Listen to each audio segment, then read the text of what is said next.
Financial freedom. ठीक है, financial freedom का ये है तीसरा एपिसोड। इससे पहले भी 2 एपिसोड हमने शूट किए हैं, जो आप रिकॉर्डिंग जो है वो देख सकते हो, चैनल पे जाके वीडियोस अपलोडेड है। तो फाइनेंशियल फ्रीडम किसे कहते हैं? बेसिकली देखो, अभी भी अगर आप एक्टिवली जॉब कर रहे हो, ठीक है, 9 to 5 हो गया, या एक्चुअली 9 to 5 होता भी नहीं, वो 9 to 6 या 9 to 7 हो जाता है, ठीक है। तो आप एक्टिवली जॉब कर रहे हो, तो कहीं ना कहीं आपको पता है कि आप ये काम कर रहे हो, आपको मज़ा आ रहा है नहीं पता नहीं, ठीक है, बट आपको सैलरी 1 तारीख को आएगी, इसीलिए आप काम कर रहे हो, ठीक है।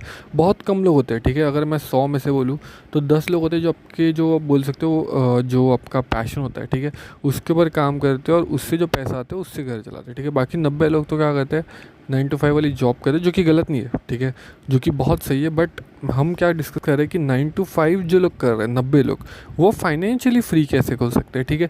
इसके आज हम 5 ऐसे कॉन्सेप्ट्स के बारे में बात करेंगे, जो अगर कॉन्सेप्ट आप समझ लिए, ठीक है, और अगर आपने अपने इस लाइफ में अप्लाई करते तो कहीं ना कहीं आप फाइनेंशियली फ्री हो सकते हो, जितना जल्दी हो सके उतना जल्दी, ठीक है।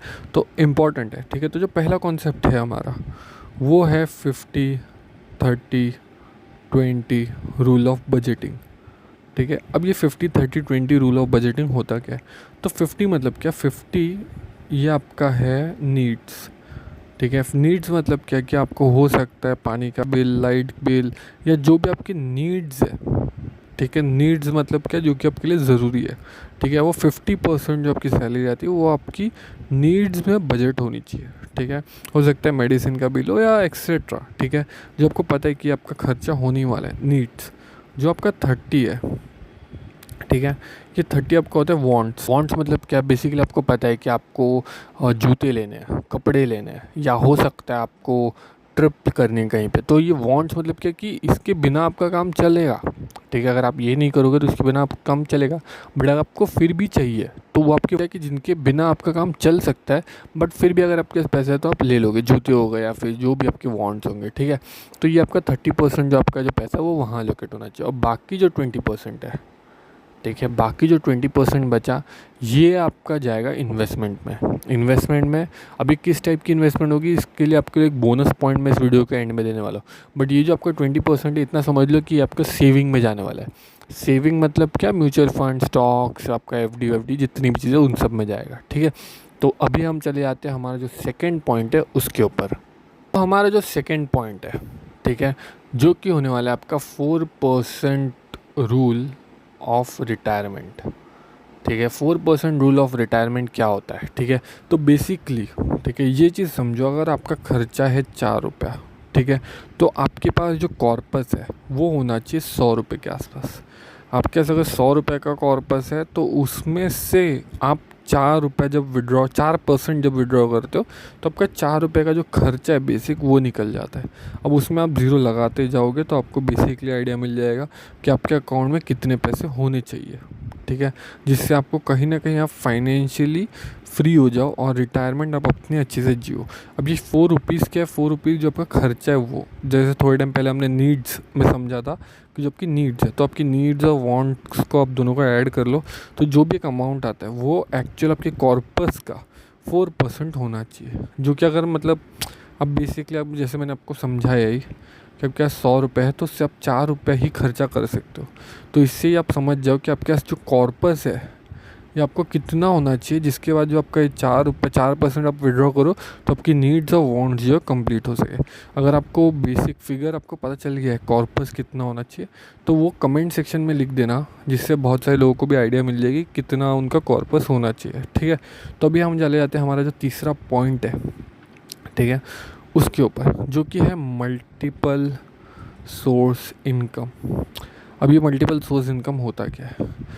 तो ये नाम से आपको समझ में आ गया होगा, मेरे को बताने की ज़रूरत नहीं। मल्टीपल सोर्स इनकम मतलब क्या कि आपकी एक्टिव जॉब से तो आपके पैसे बन रही है, ठीक है, बट आपको एक ही सिर्फ अगर जॉब पे आप डिपेंडेंट रहोगे तो कहीं ना कहीं वो जॉब चलेगी, जैसे ले ऑफ बहुत ज़्यादा हो रहा है तो आप प्रॉब्लम में आ जाओगे। तो इसके लिए आपको क्या करना है? आपको मल्टीपल इनकम सोर्सेज बनानी है। मतलब डिविडेंड इन्वेस्टिंग हो गई, ठीक है, हो सकता है आप डिजिटल प्रोडक्ट्स बनाओ, हो सकता है आप साइड हसल चालू करो। तो ऐसे जो मल्टीपल सोर्स इनकम है ये बहुत इंपॉर्टेंट है, बहुत, ठीक है। और आप अगर यूट्यूब या फिर आपने गूगल भी कर लिया तो भी आपको 10 से 15 मल्टीपल सोर्स इनकम या साइड हसल वाली जॉब्स या फिर चीज़ें आप आराम से मिल जाएगी। और हमारे पास थोड़ा बहुत टाइम होता ही है, ठीक है, जिसमें हम ये मल्टीपल सोर्स इनकम को टाइम दे के बना सके। तो ये इम्पॉर्टेंट क्या आपके लिए, मल्टीपल सोर्स इनकम का आपके दिमाग में होना, कि आपको मल्टीपल सोर्स इनकम लगेंगी फ्यूचर में, ताकि कहीं ना कहीं आप जॉब से फाइनेंशियली फ्री हो जाओ। क्योंकि देखो जॉब आप कर रहे हो, हम बात कर रहे हैं क्या फाइनेंशियली फ्री होने की, वो कब आप हो गए, जब आपकी जो एक्टिव इनकम से जो पैसे आ रहे हैं वो आप पैसिव, ठीक है, पैसिव इनकम से आने चालू हो जाए। एक बार आपके पैसिव इनकम से उतने पैसे आने लग गए तो आप फाइनेंशियली फ्री हो जाओगे। तो इम्पोर्टेंट क्या है ये समझो, पैसिव इनकम सोर्सेज बनाना, ठीक है, या फिर आप बोल सकते हो मल्टीपल इनकम सोर्सेज बनाना। अब जो चौथा पॉइंट है, ठीक है, जो कि इम्पोर्टेंट है और जो शेयर मार्केट वालों के लिए तो सबसे ज़्यादा इम्पोर्टेंट है, वो है कंपाउंडिंग का मैजिक। ये आपको समझना बहुत ज़रूरी है। कंपाउंडिंग का मैजिक कैसे काम करता है, ऐसे मतलब यहाँ पे आपको समझ में नहीं आएगा कि यहाँ पे आपकी इन्वेस्टमेंट कर रहे हो तो क्या, बट जो थोड़ा टाइम आपका चला जाएगा उसके बाद आपको आइडिया आएगी कि आपने कितना पैसा बना लिया। जैसे अब मैं अगर यहाँ पे एक स्टॉक बता दूँ, बजाज का फाइनेंस, ठीक है, ये वाला, एक्चुअली बजाज फाइनेंस देखना अपने को,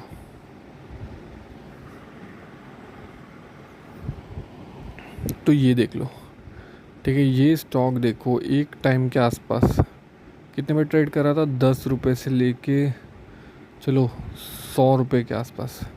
100 रुपये के आसपास ये कब था देखो, करीब करीब ये 100 रुपये के आसपास था 2013, 12-13 के आसपास, ठीक है, 100 रुपये पर ट्रेड कर रहा था। और 10 रुपये 5-6 रुपये भी था 2003 पे आसपास।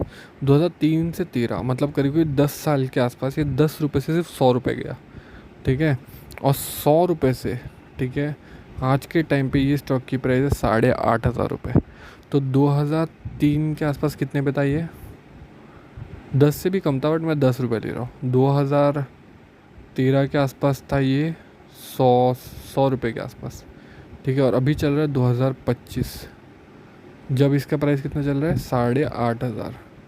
तो आप सोचो कितना गुना ये पैसा मल्टीप्लाई हो रहा है, ठीक है। इसको कहते हैं पावर ऑफ कंपाउंडिंग, ठीक है। इसमें मैं आपको एक एग्जांपल लेके भी समझाता हूँ। समझो किसी ने 5,000 की, ठीक है, इन्वेस्टमेंट की, ठीक है, और एवरेज समझो उसको यहाँ पे मिल रहा है 15%, ठीक है, और यहाँ पे उसके पास है 23 साल, ठीक है। तो यहाँ पे देखो 5,000 की SIP, जिसमें मैंने स्टेप अप SIP भी नहीं किया, एक्चुअली स्टेप अप SIP करनी चाहिए। 10% से हर एक साल आपकी जो SIP है वो इंक्रीज़ होनी चाहिए। मतलब 5,000 अगर आपने की हुई है तो अगले साल आपको 5,500 करनी चाहिए, ठीक है। बट फिर भी मैंने यहाँ पे नॉर्मल SIP ली हुई है 5,000 की, और अगर 15% से ग्रोथ हुई तो 23 साल में आपके अकाउंट में रहेंगे 1 करोड़ रुपये, ठीक है, .1 करोड़। ये है पावर ऑफ कंपाउंडिंग, ठीक है। अगर हम यहाँ पे नीचे आके देखें तो ये देखो, ये करीब करीब 15 साल तो ये सिर्फ 30 लाख ही पहुँचा, बट उसके बाद ये 5 से 8 साल में ये 30 से सीधा 1 करोड़ हिट हुआ। मतलब 70 लाख रुपया तो आखिरी के 8 साल में हुआ है, ठीक है। तो ये सबसे इम्पॉर्टेंट है, पावर ऑफ कंपाउंडिंग। अगर आपको समझनी है तो जितना आप टाइम दोगे उतना ही ज़्यादा वो ग्रो होता जाएगा। कहते हैं हमारे आखिरी पॉइंट पे, जो कि 5वां पॉइंट है, जिसे हम कहते हैं स्मार्ट इन्वेस्टिंग। जैसे कि हमने वीडियो के स्टार्टिंग में जब हमने 50-30-20 रूल के बारे में बात की तो 20% मैंने क्या बोला था, सेविंग्स, ठीक है। बट ये सेविंग्स हम करेंगे कहाँ पे, तो ये सेविंग आपकी होगी म्यूचुअल फंड्स में, ठीक है, स्टॉक्स में, और बाकी जो थोड़ा बहुत पैसा आपका बचा हुआ है, ठीक है, तो वो आप FDs कर सकते हो, जो कि आपके इमरजेंसी फ़ंड की तरह काम करेंगे, ठीक है। तो इसको कहते हैं स्मार्ट इन्वेस्टिंग। जिससे क्या होगा कि आपका जो पोर्टफोलियो है, ठीक है, लो रिस्क लो reward, high risk high reward, dividend, growth stock, उस सब से आपका जो पोर्टफोलियो वो रेडी हो जाएगा, ठीक है। और जो आपका थोड़ा बहुत पैसा है वो आप इमरजेंसी फ़ंड में रखते हो, कभी आपको इमरजेंसी आ गई तो आपका वहाँ पोर्टफोलियो खाने की ज़रूरत नहीं, आप थोड़ा बहुत पैसा वहाँ से लेके अपना जो प्रॉब्लम है वो सॉर्ट कर सकते हो। बट इम्पॉर्टेंट क्या है, स्मार्ट इन्वेस्टिंग करना, ठीक है। अब जो बोनस टिप थी जो कि मैं आपको बताने वाला था, जो कि होने वाली आपकी पैसिव इनकम के बारे में, तो जैसे मैंने वीडियो के इसमें बीच में बताया था कि मल्टीपल सोर्सेज इनकम होनी चाहिए, ठीक है। बट ये कौन सी होंगी इस पर हमने बात नहीं की थी। तो देखो सबसे पहले इम्पॉर्टेंट है डिजिटल प्रोडक्ट। मतलब क्या, जैसे ये यूट्यूब वीडियो हो गई जो मैं बना रहा हूँ, इंस्टाग्राम अकाउंट हो गया, ठीक है, जिस पे आप पोस्ट डाल सकते हो, फिर आपका ब्लॉगिंग हो गई, ठीक है, फिर और क्या है, और ड्रॉप शिपिंग हो गई, या आप बोल सकते हो एफिलेट मार्केटिंग हो गई।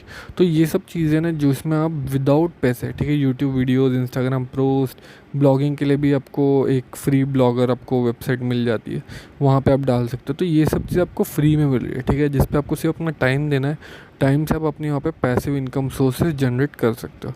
बट इंपॉर्टेंट क्या है, इनिशियल डेज में टाइम हो सकता है आपको 1 साल 2 साल आपको रिजल्ट नहीं मिले, बट तीसरे साल जब आपको तीसरे साल आपको रिजल्ट मिलना चालू होगा तब वो एक्सपोनेंशियल, जैसे हमने थोड़े टाइम पहले देखा था, ये जैसे आपका ये क्या था, कंपाउंडिंग जिसे काम करता है, वैसे ही इसमें भी ये भी चीज़ कंपाउंडिंग काम